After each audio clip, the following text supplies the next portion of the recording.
What's up, We're very everyone? professional here. Exactly. My name is Brandon, Laird Brandon. This is Game Talk, weekly video game show we do every Sunday at 10 a.m. usually. Post to YouTube later that day. I am your host, Brandon, joined today by Um, Gary, the Dungeon Master Higgins. How you doing, Gary? yeah, I'm Gary, and I DM a bit. You play a lot of D&D, right? I play it a lot. I enjoy D&D. It is fun. Roll20 is also Yeah. extremely nice in, pandemic Oh yeah, times it as makes far it as so D&D easy. goes. Even in non-pandemic, it would be useful, especially because we don't live super close to each other. We live close enough, but it's easier to hop on that way. So this week's news isn't that crazy. There's a couple cool things, nothing that exciting. The most exciting thing Mhm. is that Ubisoft's Forward is later today, which I'm really excited about. But we don't have any news from that. Well, that's a lie. We have a leak from that, but we'll get to that eventually. The first thing, Xbox Series X finally announced their first party games showcase, which is July 23rd at 9 a.m. Pacific. So I'm excited about that because we haven't seen like any games. We haven't seen any Halo gameplay. That's the only, big game we know that's coming from them. So how are you about this? You're Yeah. not like a huge Xbox fan, right? I don't really pick sides with the consoles because I'm an adult. Right. Um, Yeah.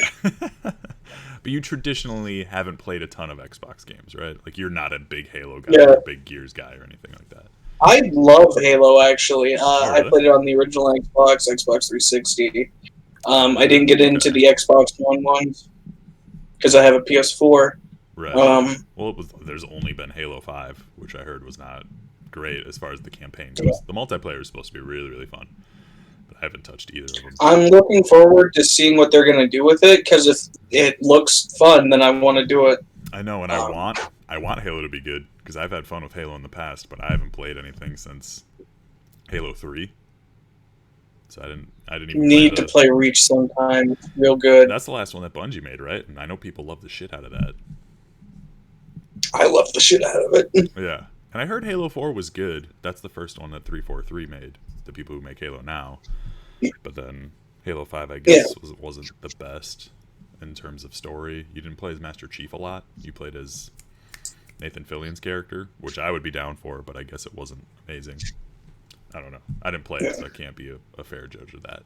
But I want Halo to be good, and I'm excited to see new Xbox games because, like you said, you're an adult, I'm an adult. Like, I do traditionally play more on PlayStation, but I have an Xbox. I just don't use it a lot because there's not a ton of games that speak to me. There's yeah. rumors of Fable, which I fucking love Fable, so if they have a new fucking next gen Fable, and the best part about that is that Xbox first party games are gonna be on the current gen consoles for like 2 years still. So if new Fable comes out, I can just Yeah. play it on my 1S. Which, I have heard a lot of good things about the Fable series. It seems mhm. like it would be up my alley. I just never have gotten one. Yeah, you'd like it. I actually was tinkering with Fable 3 this last week. I might hop back into it a little bit. They seem a little dated, which makes sense because they're older games. But I loved Fable 1 on the original Xbox, and I played the shit out of Fable 2 on 360. But then I Mm. got Fable 3, but I never played it. And I finally downloaded it again and was playing it a little bit, not yesterday, but a few days ago. And it's fun. They're third person role playing games where you can do a lot of cool shit. But yeah, Yeah, this is exciting. July 23rd, that's what, next Thursday? It's at 11 our time, so I'm yeah, going to be able to watch it on lunch, which I'm excited about. Like, I'll take lunch, come home, and watch sweet. it, is my plan. Then last night, next story, Devolver's Direct. Devolver Digital, if you don't know, is a publisher. Are they just a publisher? Do they develop their own games? Or do they just publish and work with smaller people? Yeah, I think they're mostly like an indie publisher. Yeah, they definitely have a style to the games that they publish, which I like a lot of Devolver games. I always think of like Hotline Miami and then like My Friend Pedro and Ape Out. They're more like stylized action violent games. Yeah, So the most notable things, Shadow Warrior 3. I've never gotten into those games. I know people love them. That's coming out 2021. I'm excited for Fall Guys though. Do you know what Fall Guys is? No, I don't. This is Ian Walker at Kotaku, by the way. Fall Guys is basically a. I wonder if this trailer will play. We'll just mute it. So it is a. It's basically like a battle royale platformer kind of thing, but it's set to like almost like a game show style Wipeout, where there's obstacles and shit knocking you the fuck around. And I'm into Oh, that that. looks actually pretty fun. Yeah, and like I don't think you have to be. It's not like PUBG where you got to be good, or like Apex where we have to be good to win. Like I think you're just kind of goofing off and fucking around. And this is coming to PS4 and Steam on August 4th. It was weird because at their conference, Shuhei Yoshida was there from PlayStation to announce this and that this was coming console exclusive to PlayStation, and then Phil Spencer was there for what was it, Carrion, that Alien one, which they announced a couple years ago. I don't know. That one looks cool as shit, and that's coming to everything but PlayStation. So he was there to announce that it was basically exclusive to Xbox, but it's also coming to Switch and then PC. So it's like these two big heads of like big studios and stuff are there to announce these games. And then there was a different game that they announced that was exclusive to Steam and Stadia, which is fucking weird. You're like, what? Who plays Stadia? Yeah, I don't know. I always forget Stadia's a thing.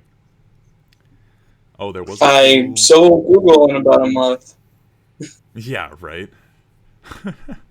Serious Sam 4, they showed some gameplay. I never played Serious Sam games. They always get recommended to me because I liked Duke Nukem in the past, and they're like, this is similar to Duke Nukem. Dad owned one when I was a child. Yeah. I don't think they're just kind of like ridiculous. You're shooting a bunch of dudes games. There was a cool game called Elijah? Olija? I don't know. This was announced specifically for the Switch. I'll try and bring this trailer up. So it's a side-scrolling action game, which is what a lot of Devolver published games are. The art style is pretty basic, but pretty cool. I think once they get into combat, it was interesting. I don't know. It seems yeah, that's like King's Quest-esque, like original NES kind of graphics. Yeah, but then you get this basically like grapple spear thing that you can call back to yourself, like a Chance Lance. Think Chance Lance. That's what it looks like. Yeah. There was some, so you throw it and then you like dash to it, which seemed like a really cool mechanic. Now there's a lot of cool indie games and stuff like this, but I can only play so many video games, so I don't actually play a ton of indie games. They have to be cool as shit for me to want to hop in. Like Carrion looks cool. I still don't know if I'll get it. And that one looks cool. I don't know if I'll get it. But that's me. I know there's a lot of people who play tons of indies because they have a lot more time to do that kind of stuff. One of the coolest things they announced was the Devolver Land Expo, which is a free first-person marketing simulator, which was free on Steam. I downloaded it. I still haven't played it. But it's basically like a playable advertisement in an abandoned convention center with a bunch of Devolver games. It looked fucking cool. What's the name of it? Devolver Land Expo. It's free. I think it was like 7 gigs or something like that. I didn't try it yet. So hopefully soon. But then, Devolver Land Expo right here. I'm going to download this while we... Wait. Right, yeah. We are at the show. Alright, next story. This is from GamesBeat. GamesBeat? VentureBeat? GamesBeat? Yeah. Dean Takahashi. I saw this on Twitter too. Sony invests $250 million in Fortnite maker Epic Games. Did you see this? Yeah, I did when you sent. Oh yeah, I forgot I sent you the links to the show. So they invested $250 million for a minority stake in Epic. So Epic Games has raised $1.83 billion to date. They've gotten a ton of investors, especially since Fortnite. Epic has been a big company with the Unreal Engine and everything, but Fortnite has just made them insane. So so they've had a good relationship with Epic for a long time, and then they had that graphical showcase demo, which also made Sony more excited. So then they're like, yeah, we want to invest. I don't think there's not going to be any exclusive stuff coming out of this. They're just going to have a closer partnership. So like Fortnite's not going to be exclusive, or other Epic games, as far as I know from this deal, aren't going to be exclusives to Sony. My guess is they'll just be more advertisement. So like Fortnite will constantly have the PlayStation 4, PlayStation 5 splash screens, and then maybe some exclusive skins and shit like that for the PlayStation versions of Fortnite, and then other things Epic does in the future. But maybe they will have Epic make a third-person action game in the vein of that demo, because that looked cool as shit, and I want that to be a game. But yeah, there's not really anything. That one game that they showed during the PS4 conference where you're flying around and you make the vines happen looks a lot like that demo, which I'm very excited about. Yeah. Was that an Epic game, or was that Square game in the PS5 reveal? Is that what you're talking about? I cannot remember. Okay, I know which one you're talking about, but I just know that you make vines and you fly around and you're a lady. And there's a dog-looking thing that you shoot vines at. Vaguely remember. I can't remember it. We've seen so much shit in the last month. Yeah. But yeah, that's cool. So, next story. This is IGN. Jonathan Dornbush is the host of Podcast Beyond, which is a cool PlayStation podcast. Anyways, PS5 box art was revealed. They just dropped this on Twitter this week, because I get tweet notifications from PlayStation, because I'm a fucking nerd. I want to see shit as it happens. And then, yeah, it's just the image here. I'll show everybody. So instead of a blue top, we got a white top. I like how it looks. Also, with the exclusives, there's a PlayStation... Honey, shut the fuck up. I'm doing a show. I think this is replacing only on PlayStation. Yeah. Because it would say only on PlayStation here, because this is an exclusive game. It's made by Insomniac. Yeah. My guess is because they're pushing this PlayStation Studios, like Marvel Studios-esque branding in front of all their first-party games, is that this is more so replacing that. And also, I think this leaves the door open for these games, for less confusion for these games to come to PC eventually, like Horizon has, and things like that, because I think Sony is going to start doing that a little bit more. Obviously, years later, I think, because Horizon's been, like 3 years, and it's finally coming to PC. Just still the first game. I guess Death Stranding is, but that's a little different, because Kojima's Studios isn't a first party. They just had a deal. Then also a Godfall one got released on Twitter, which is cool. I like the box art. It looks very similar to PS4, but it's obvious enough that it's different. Yeah. But yeah, I like it. I get, like, why this is blue, because PlayStation's associated with blue. Another way in which it's going to be easy to buy PS5 and PS5 things. Right, and to distinguish the difference. I did see somebody on Sorry, Twitter I was talking and then you were talking. Oh, no, that's fine. For each other. That's what happens, man. That's what happens in podcast/talk show life. Somebody made a point that they want these like crystal cases or whatever the fuck they're called to be black, and they think that would look good. I think that would look good, but PlayStation wants to have blue. You know, that's their color too.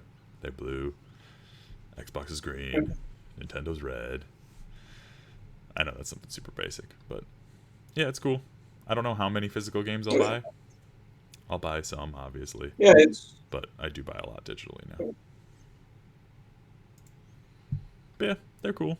I would say the biggest thing to me personally is that this is good branding, which Xbox is not doing. Right. This generation, it's going to make it so hard to like sell Xboxes because no one's going to know what the fuck you mean when you say Xbox. Well, and then so many games are still going to be playable. Like if you say PlayStation, it's one question. Right.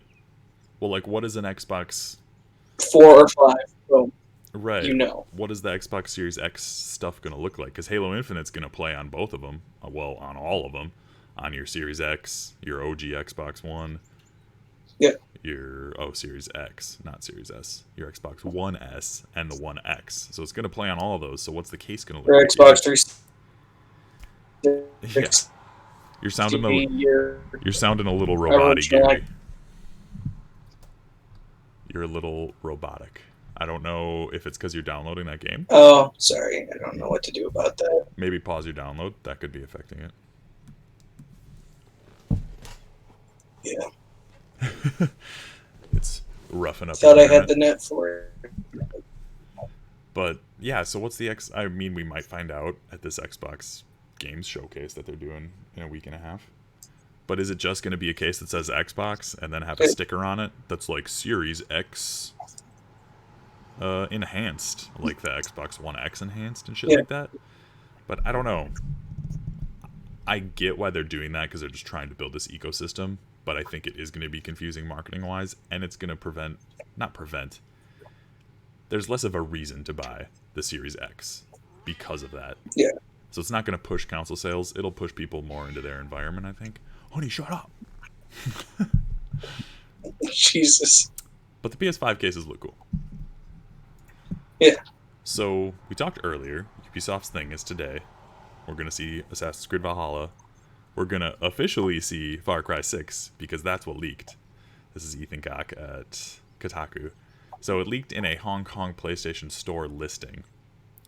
So I forget this actor's name. It might say it in this article that I pulled.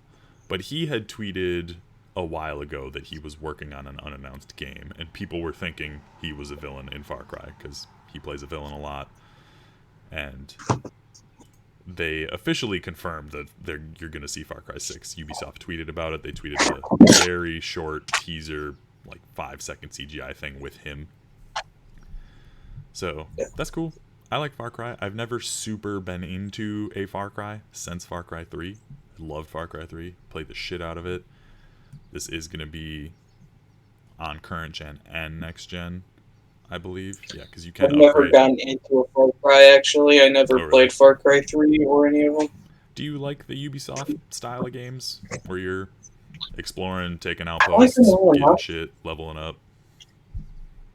I like them well enough. It's just, I don't like when a game... you know when you had a substitute teacher in school and they would just give you busy work to do? Yeah. A lot of the time when I'm playing games like that, it feels like, oh, I'm getting the substitute teacher for the game I bought. You're just giving me a bunch of busy work to do instead of, like, something to actually do. Yeah, I get like that, especially there was a period with some of the Assassin's Creed where a lot of the side shit felt like that. They've done a better job, especially with Odyssey, where the side stuff actually feels meaningful and they fleshed out the side quests more. Think kind of like The Witcher, where the side quests have more like dialogue. Even if it is like a fetch quest, there's a decent reason behind it that makes you want to do it. So you actually want to do the side shit, which I hope Valhalla is like that. But yeah, Far Cry 6, I will see it. I'm excited to see it. Those games sell a shit ton, so I don't think they're going to super tweak the formulas. But I'd like to get into Far Cry, and who knows what's coming out in February next year on like PS5, if I have a PS5 at that point, which I'm sure I will, as long as I can find one, and they're not $800. But yeah, that'll be cool. We'll see it in a couple hours. So on to a more serious topic about Ubisoft. This is Ian Walker, Kotaku. Did you see the stuff? I know me and Ryan talked about it last week. Well, mainly me, because Ryan was frozen. About Ubisoft and their sexual allegations and harassment allegations and everything like that. Jim Sterling did a video about it where he talked about it generally. He didn't talk about, like, specifics. Okay. So I have heard a bit about it. Frankly, just disgusting that they, defended them for so long. Right, and made it seem like it was put them in positions of leadership. Yeah, and their HR departments didn't seem to take things seriously, like their heads of HR, so it was hard for people to actually address the problem, because they just get thrown under the rug. Well, Ubisoft seems to be doing a good job about everything with it. So this came out last night. This was like after we were playing D&D and shit, I saw this. So there's going to be some French names in here, so I'm going to pronounce things wrong. I'm just going to read this top blurb probably. So Sergei Hassiot has resigned as Ubisoft's chief creative officer. So the title of this is Top Ubisoft Executives Out Amid Allegations of Company-Wide Misconduct. So yeah, this guy damning accounts of sexual misconduct throughout the company's various studios, according to a Saturday Evening Press release. Yannis Mallet, the powerful head of Ubisoft's Canadian studios, is also out, effective immediately, as is the company's global head of HR, Cecilia Cornett. Cecile? I don't know. Hasiot was the most senior creative force at Ubisoft during his decades-long tenure, responsible for overseeing every aspect of creative production on series like Rayman, Assassin's Creed, and The Division. A recent report from French newspaper Libération publicized allegations of enabling misconduct by high-level executive like Francois, who was considered Hasiot's right-hand man. The position of Chief Creative Officer will be filled by Guillemot, the head of Ubisoft, in the interim.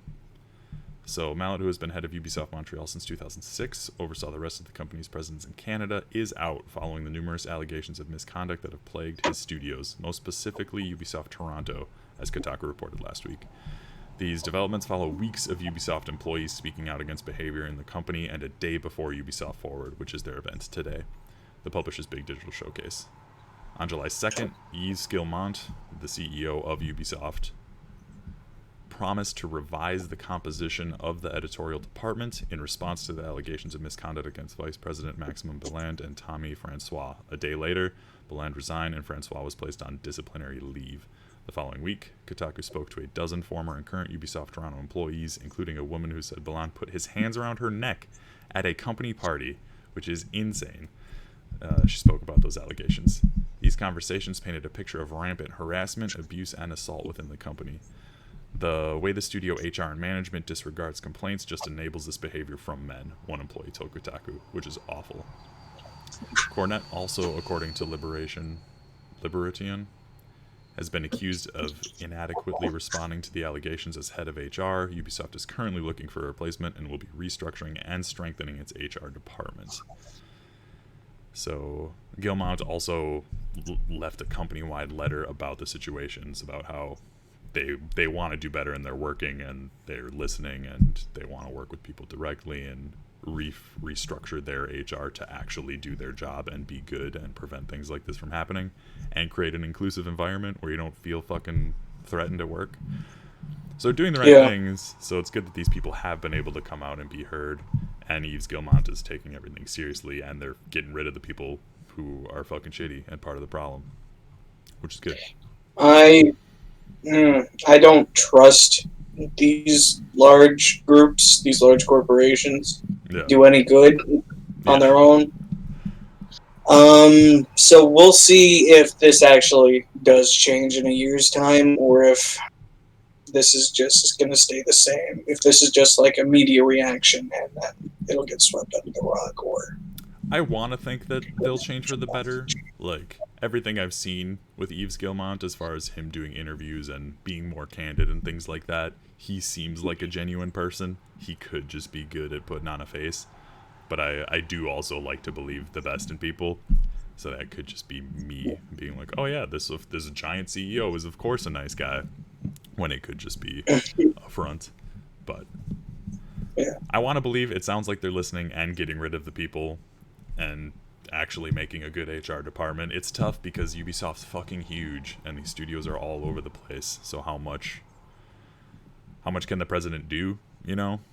As far as seeing the day-to-day, he's got to get good people and people who are going to take action underneath him and in these positions at each studio to take things seriously for there actually to be good change. I hope it happens. I hope shitty people get out of these companies because there's no place for that ever in any company. So it sucks that what happened to those people, but hopefully there's justice and they can not be scared at work anymore, you know? Yeah. Alright, on to the next story. This is just a little tidbit because I love Final Fantasy VII Remake. This isn't much news. This is from IGN. Who is it? Joe Screbbles? Final Fantasy VII Remake Part 2. Development affected by COVID, but shouldn't have a big impact. Man, this game is still probably like 3 years away, but I fucking am so excited because Final Fantasy VII Remake, so far, still my game of the year. Loved Last of Us Part 2. Final Fantasy VII Remake. I loved more, though. So, yeah, just remote working. Better than The Last of Us Part 2? Yeah. I think it was. I enjoyed it more than The Last of Us Part 2. That's also probably nostalgia. Probably I liked the gameplay better in Final Fantasy VII Remake. And I love the characters in Last of Us Part 2, but I love my Final Fantasy VII family, you know? Yeah. and the music, and that's so good. Yeah, so their development's getting slowed down some, but this game is still fucking years away, so yeah. This I actually saw, and I didn't know this was happening. This is from the PlayStation blog. Super Hot Mind Control Delete launches July 16th on PS4. Cesare Skrupka is the writer's name. Co-director of Mind Control Delete, Super Hot team. So this apparently was supposed to be a small free update to the game, to Super Hot from a few years ago, to add replayability so the people who love the game could have kind of this procedurally generated shit to play while they work on their next game. Well, it expanded like crazy, and now they've been working on this for like 3 years. Yeah, more than 3 years later, we're at the finish line of that little thing now called Super Whole Mind Control Delete. So I think they are going to be selling this as a separate game, but if you own Super Hot, you get this for free, because that's initially what their promise was like a free update. So it sounds cool. It sounds like the levels are bigger and more random, so is a lot of replayability as far as the game goes. So that's cool. I have only played Super Hot a little bit. It's one of those games that I know I'd love, but I haven't gotten into it. Have you played Super Hot? I played a little bit of it, but not a ton. I didn't actually own it. I played it on like my brother's computer. Okay. Yeah, if you don't know what Super Hot is, time basically only moves when you're moving. It's a first-person shooter, and they're like these challenge-based levels where these enemies are coming at you, but you like shoot a bullet and then move to dodge their bullets while your bullets hit them, and then shit gets really cool. Like, it makes you feel like a badass action star, because you're like dodging bullets, throwing your guns, grabbing their guns mid-air, because time's frozen, so you can do that shit. And then at the end of the level, after you finish it, it plays it all in real time, so you get to see this fucking John Wick Matrix-style fast action scene with you kicking ass, which is awesome. It makes you feel really cool. It's the most innovative shooter I've seen in years. Yeah, I heard it's awesome in VR as well, because they released it in VR, I don't know, a year after it came out. Heard the VR version is one of the best VR games too, which is awesome. Not that I have a VR, but so this next article is Jay Peters from The Verge. So not good news for Amazon Game Studios. First Crucible, now New World. Amazon delays another tentpole game after early feedback. So if you didn't see, Crucible is going back into closed beta, so they are unreleasing their first free-to-play first-person shooter that came out this last couple months. And now this New World MMO I wanted to try eventually. I don't know if I would ever pay for it. Once they have like a free trial, I'd like to try it, because I like trying new MMOs. So they delayed their upcoming MMO New World, which they've been working on for fucking ever.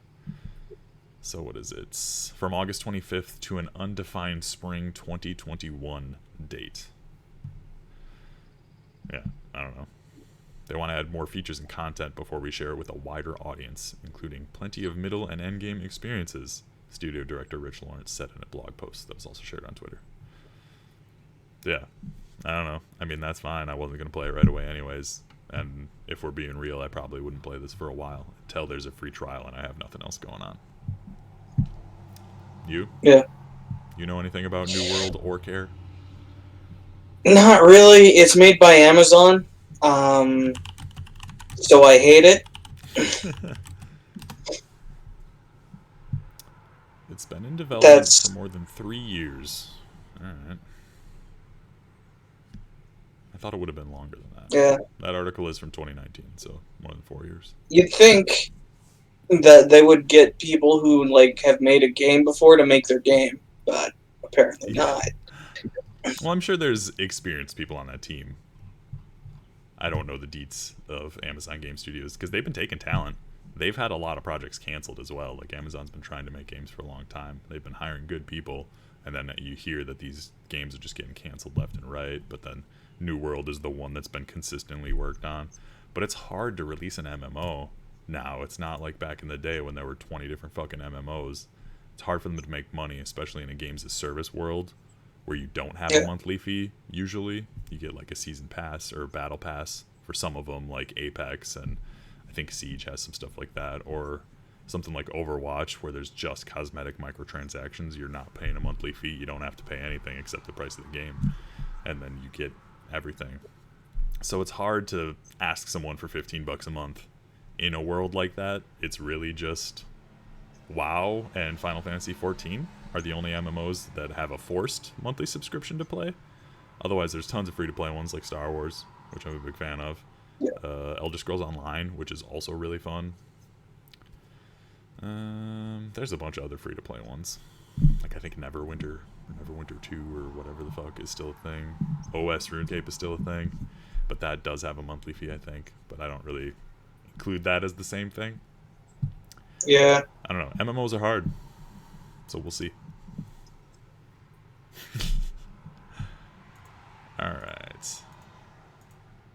Similar to Crucible, what is it, Runic Games? Riot Games. Valorant, that first-person shooter that's kind of like CSGO mixed with Overwatch, added a cosmetic Ultra skin that is $100 investment, which is insane. This is Nathan Garrison at Kotaku. I didn't actually read the full article, so isn't it something that's like dragon related, right? So yeah, a dragon shaped gun with funny little arms. It costs $100. What were you gonna say? Do you remember back when Elder Scrolls Oblivion came out, and they came out with the horse armor DLC? Yeah, wasn't that the first DLC ever? $20, and people freaked their fucking lid. They were pissed off, and that was the only way to get horse armor. And now we have this for $100 goddamn dollars. Yeah. No, this shit's insane. There's still some egregious microtransactions out there. For the most part, games that I like don't have egregious ones, or they're at least easy to ignore. Granted, this is just cosmetic, but so what is it? So there's 4 skins, including the gun. The new Elderflame skin set is comprised of 4 skins, all of which arrive in Valorant store tomorrow. The gun is just one of them. They also revealed a flaming knife that, along with the Elderflame name, suggests that this set will center around dragon stuff. This is Valorant's first Ultra tier set, the highest level of buyable skins in the game. Each Ultra skin cost 2,475 of Valorant's in-game currency, Valorant points, totaling out to 9,900 for the full set. Valorant points come in bundles, so as a PC gamer points out, you'll have to spend $5 for 475 and $20 for 2,050 if you want to pick up each skin individually. Do this 4 times, and your wallet will be $100 lighter. God damn. What the fuck? Yeah. What is it? So apparently, you also have to level up your weapon skins in this game to unlock new visual effects. And you can level up Valorant skins by earning another currency called Radianite points through the game's Battle Pass, which also costs about $10 to buy into. You can just buy Radiant points from the game store, which costs 1,600, 2,800, and 4,800 VP respectively. So you're spending at least $10 more to get the Battle Pass. I want to feed someone a hockey stick. this makes me want to feed someone a hockey stick. Right? And I know, like, we play a lot of Apex, and there are some skins that are like $20 fucking in that store, which I never buy. So I don't think that's that uncommon, but it's a fucking lot. That's a lot of money. $100? That's going to be like a quarter, a fifth, a sixth of the price of a PS5. You could buy 2 games with that, probably. I don't know. That's a lot. You could pay a bill. Yeah. Yeah, $100 is a lot of money just to look like a dragon in a free-to-play shooter. All right.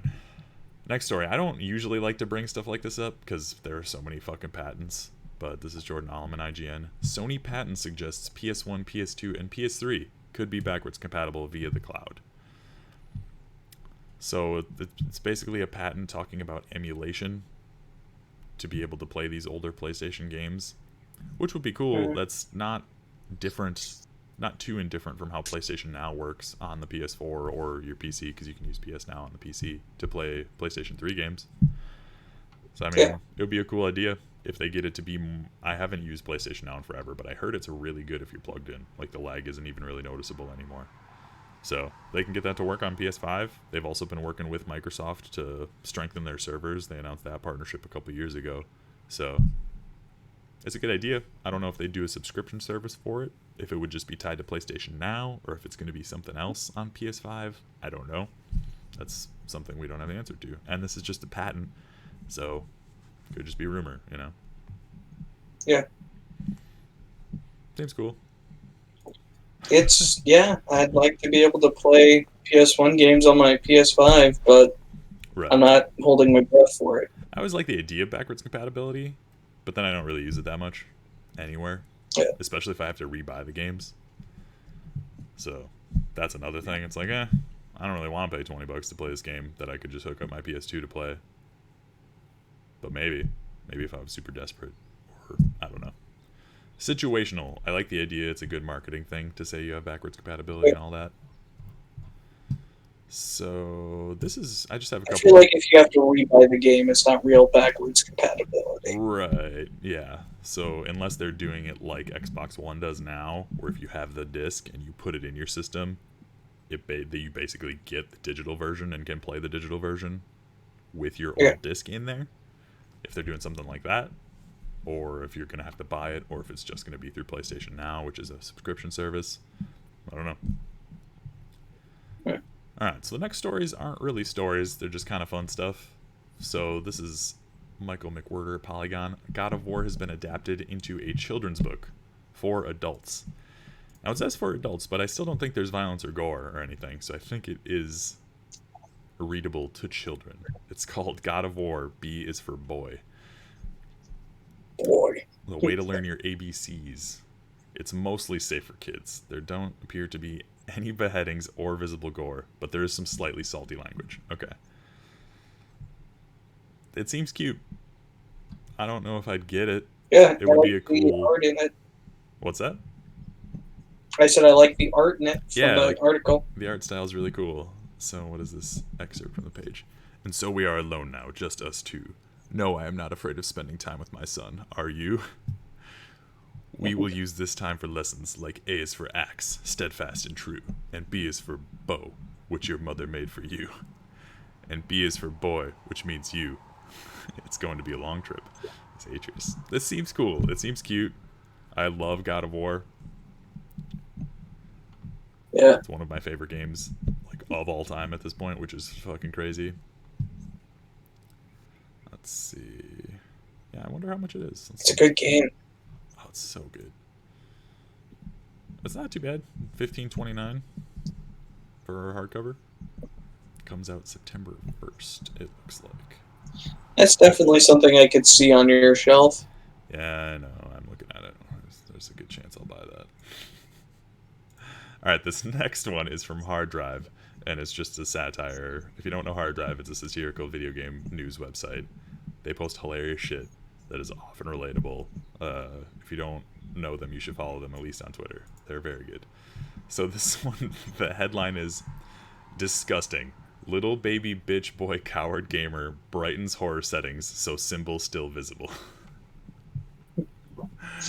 And it is local game enthusiast and known little baby bitch boy Sean Hughes began his playthrough of The Last of Us Part 2 Saturday, reportedly adjusting the brightness settings so that the symbol on his screen was entirely visible, like the enormous fucking coward he is.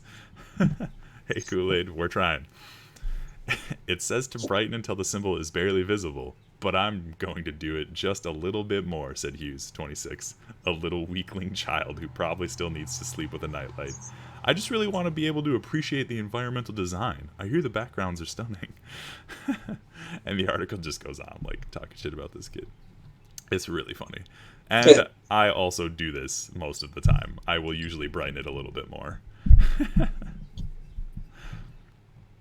Yeah, you kind of have to, sometimes. Sometimes TVs are darker, and that makes it tough. Even if you do the barely visible thing, it still makes it tough sometimes. Like, I've gotten lost in games because it's been too dark. Like, I'm just running into a fucking wall, and then I'll turn the brightness up a little bit more, and I'm like, oh, I can follow the path now. Things like that. Yeah. Because I do like to... I usually try to do it first at the brightness they suggest, and then if I can't see shit, then I turn it up some. If I know, like, if I've heard this game is dark as shit, I'm just gonna put the fucking brightness up. and I'm just gonna play through it that way Yeah. because I don't have the time to fuck around with it. Right. Yeah. I don't want You to be know? running into walls I can't fucking see to try and maintain the spook. But do you play? Do you like scary games? Do you play a lot of scary games? I played a few. I got like 10 minutes into Outlast before I quit. That should probably tell you about where I'm at with horror games. Outlast is different though. See, Like, because ooh, yeah. I like horror games, but I don't like horror games where I can't fight back, where I don't have control, and that's where a lot of horror has gone now. Since like OG Resident Evil to Silent Hill, where you do have combat and things like that. Now it's a lot of things like Outlast or what's the Asylum one that was really big as far as like YouTube videos and stuff go. It was like something. Paranoia? No, it was like something A Bay for Pigs, and then that was the sequel to it. I think they're finally making a third one. Fuck. A Machine for Pigs. Yeah. A Machine for Pigs. Yeah. What was the main title of the game? Oh God, where did this go? Yeah, stay there.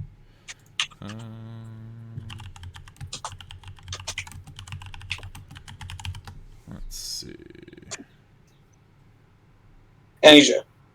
Amnesia. Yeah, that was it. Though that was like one of the first big ones where it's like you just gotta run and hide, and I do not like that. I want to be able to fight. My favorite / most scary game that I've played and loved was the first Dead Space.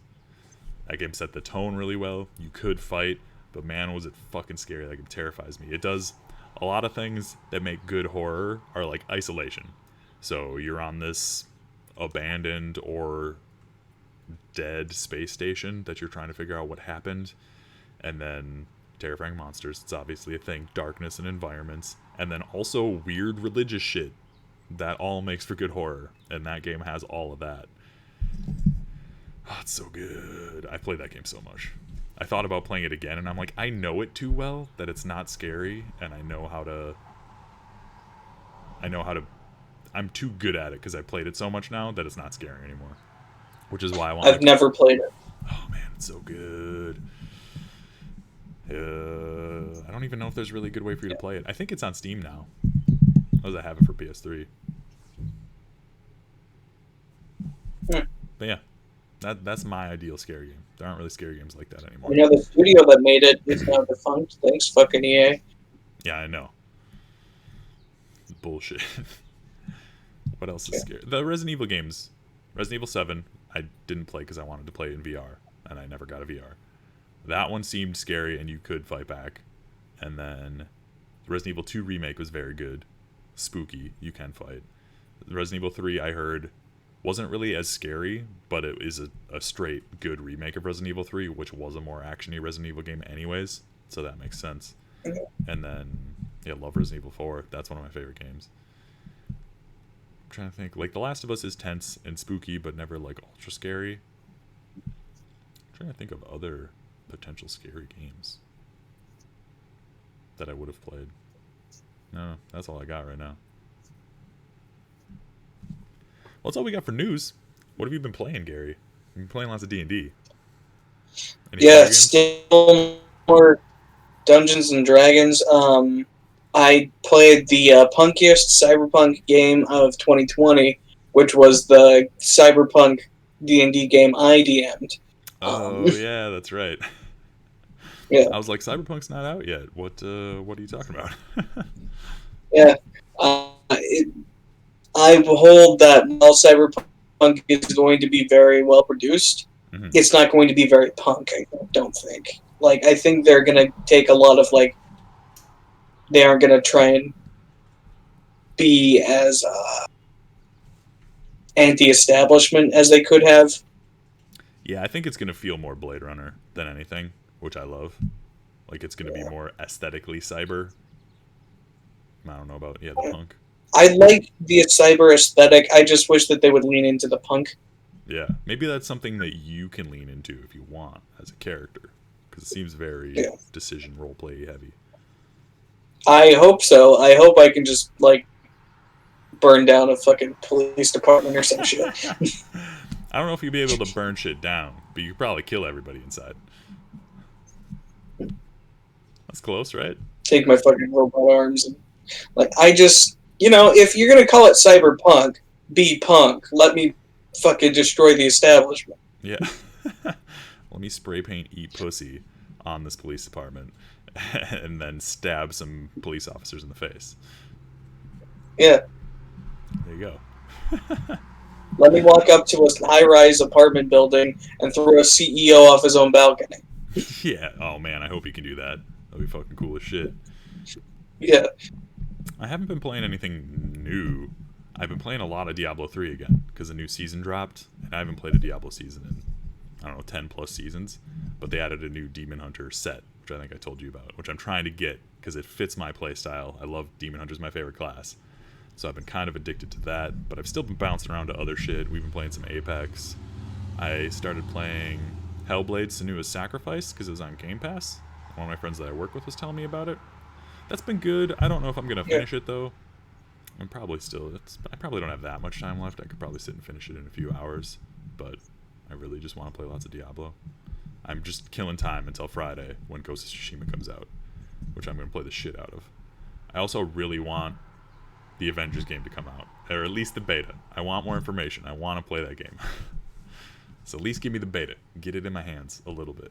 It's coming out in less than 2 months, which is crazy. I requested time off to play it, which hasn't been approved or denied yet. It comes out around Labor Day weekend, so I don't know if I'm going to get it approved or not. I hope so. Yeah, that's dicey. Yeah. The last time I took time off to play a video game would have probably been just to play a video game would have probably been God of War. I did take time off when Red Dead came out, but that was more so because it came out on my birthday, so I took off time for my birthday, then also was able to play Red Dead. I don't think I took off time for Spider-Man. I think it was God of War I took off a few days. Worth it, because fuck yeah, that game. Yeah. Did that game feel like old-fashioned in a good way to you? God of War? Yeah. More so that it was like something about it just didn't feel like the same way everything that generation felt. Yeah, it felt kind of old in a way, but not in a bad way. Right, in a way, as far as like the game was structured, and it was not like too much in your face, but like the combat definitely was new and like better than anything I've ever played, as far as like a third-person third-person action combat game. But then the story and the way they told the story felt new, but also old school in a good way. Yeah, I can see that. God, such a good game. I love it. I did download it to maybe dick around with it this week to kill time, but we'll see. I might just play Diablo. Alright, I don't have anything else. You got anything? Not really. That's about it. All I got. Alright. Well, thanks for hosting again this week. We talked about it. I'm Yeah, kind of rebranding the show as Game Talk, because the hosts are going to be all over the place, it seems like. I'll try and be the constant. We might do more. Like, we'll get you in.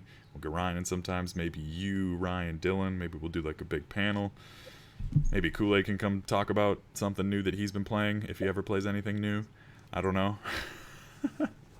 All he ever plays is Overwatch. We haven't even played Borderlands recently. But yeah, so this is Game Talk. You can catch us. I mean, if something big happens in Overwatch, he's your guy. That's true, yeah. So you can catch us twitch.tv/LairdBrandon. If you search Laird Brandon on YouTube, that's where the videos go after I do them and edit them, which I don't do much editing. I just post mostly the raw clips. You can find me, LRD Brandon, on Twitter and Instagram. Twitter's the best place as far as updates go for the show. And then, Gary, you're Gartandalus on both Twitter and Instagram? Yeah, I'm pretty sure. GARTANDINUS. Yeah. And then I am Tivrel on here on Twitch, TYREL. I did a live stream of that one game where you can be a sloppy cop, and I might do it again one day. Who knows? Yeah, I still need to play that. I almost picked it up on the Steam sale, but I didn't, because I don't have time to play it right now. Yeah. So this is Game Talk. I am your host, Brandon, Laird Brandon, Duncan. My co-host, Gary, the DM. Thank you for joining us. Everyone have a great afternoon. Enjoy Ubisoft's thing if you're going to watch it. All right. Bye.